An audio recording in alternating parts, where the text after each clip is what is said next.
से बता रहे हैं कि मंदिरों को लेकर जो खुलासे हो रहे हैं उसके पीछे भी कहानी है। 1978 के दंगों के एक और चश्मदीद से हमने बात की, उनका क्या कहना था उस दौर को लेकर, उनको भी सुन लीजिए।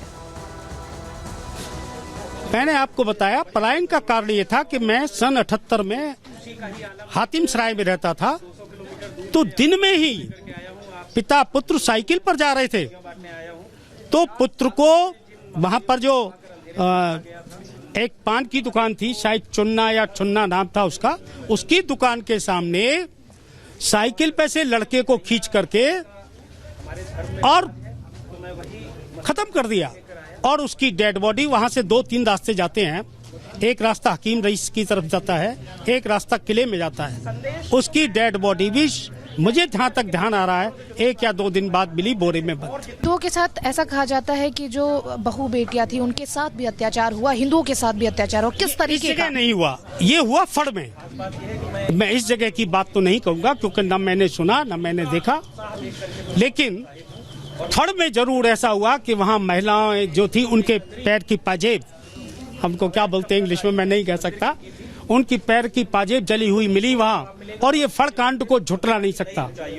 मेरे मुस्लिम वर्ग से कोई विरोध नहीं है, लेकिन उस कांड को होने के बाद किसी भी जो वहाँ पर संपन्न लोग थे उन्होंने भी नहीं रोका।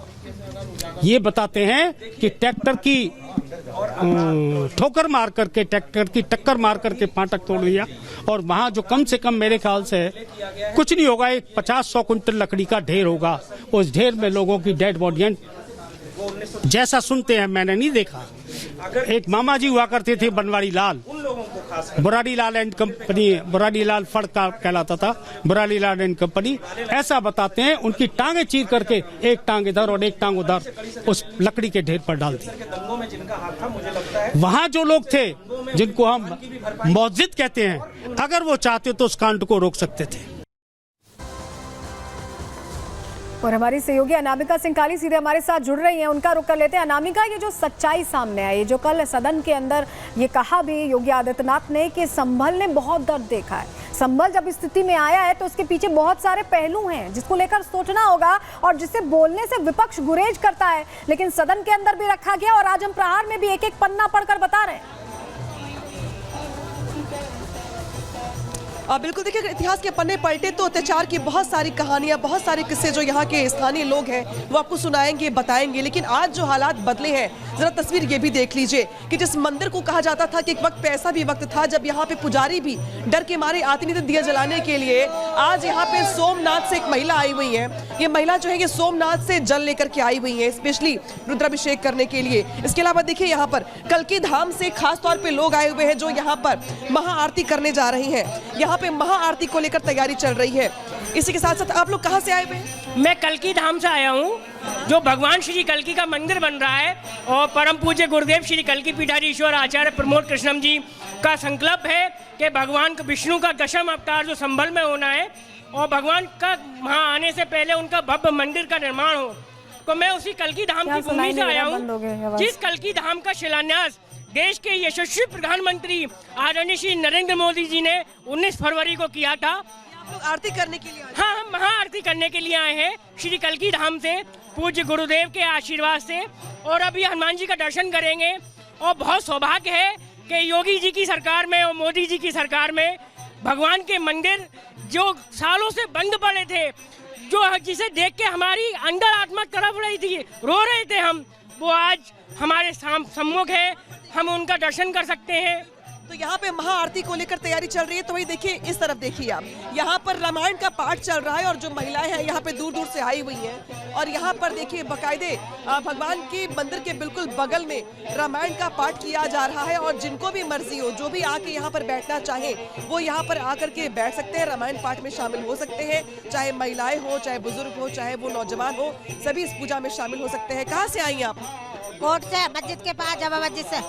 मस्जिद के पास पूजा में पूजा कर लिया? हाँ, हो गया। सालों के बाद यहाँ पर इतनी रौनक देख रही हैं आप लोग, कैसा लग रहा है? अच्छा लग रहा है, बढ़िया लग रहा है। आप तो मस्जिद के पास से आई हुई है, पहले से माहौल कितना बदला दिखाई दे रहा है? बहुत बदल गया, बहुत ज्यादा।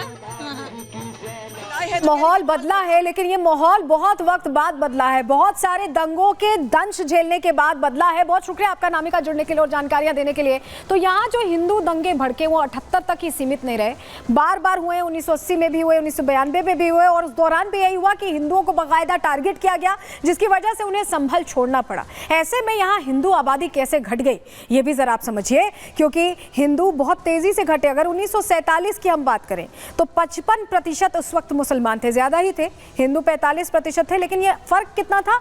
10% का फर्क था। यहाँ पर मुसलमान 80% थे यानी, और हिंदू 20% 2011 में। ये आंकड़े बता रहे हैं, 1947-2011 के आंकड़े हमने रख दिए। अब 2024 के आंकड़े देखिए, बहुत बड़ा ड्रास्टिक चेंज आप देखेंगे, बहुत फर्क आप देखेंगे। 2024 में मुसलमान यहाँ कितने हैं? 85 से 90% हैं। हिंदू इस पूरे इलाके में अल्पसंख्यक हैं, 10 से 15% ही हिंदू हैं। तो ये फर्क जो आप देख रहे हैं, अगर सब कुछ मैनेज रहता, एक जैसे रहता, तो शायद सिमिलर ही होते ये आंकड़े, लेकिन ये आंकड़े बदल गए। चलिए जरा अब आपको अगली तस्वीर दिखाते हैं। ये तो हमने आपको बताया कि संभल ऐसा क्यों बन गया, कैसे मंदिरों पर ताला जड़ दिया गया, इस तरह की तस्वीरें सामने आई। लेकिन एक और तस्वीर आज जो दिन भर का अपडेट है वो भी देख लीजिए। सांसद जियाउर रहमान बर्क का ये आवास है, जिसके घर के बाहर यहाँ पर आप फोर्सेस की तैनाती देख रहे हैं। फोर्सेस की तैनाती इसलिए हुई है कि किस तरह से बिजली चोरी की घटनाएं हो रही थी, जिसकी जांच की जा रही थी। तो पता चल रहा था कि मदरसों के अंदर बिजली के खंभे खड़े कर दिए गए हैं, मस्जिदों के अंदर बिजली के खंभे खड़े कर दिए गए, और 150 से 200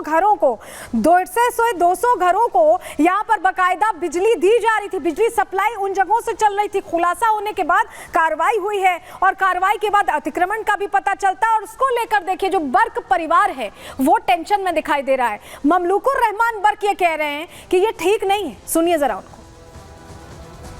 आपके घर के बाहर तादाद काफी ज्यादा है पुलिस बल की, रैपिड एक्शन फोर्स लगाया गया, पूरा माजरा क्या जरा समझाइए। इसमें माजरा तो कुछ भी नहीं है, वो मीटर लगा रहे हैं, आपके सामने है। मीटर लगाने के लिए इतनी पुलिस फोर्स की तैनाती, मीटर लगाने के लिए रैपिड एक्शन फोर्स लगा दिया गया घर के बाहर आपके। मुझे तो खुद ताज्जुब है आप इनसे पूछिए कि यहाँ क्यों आए आप।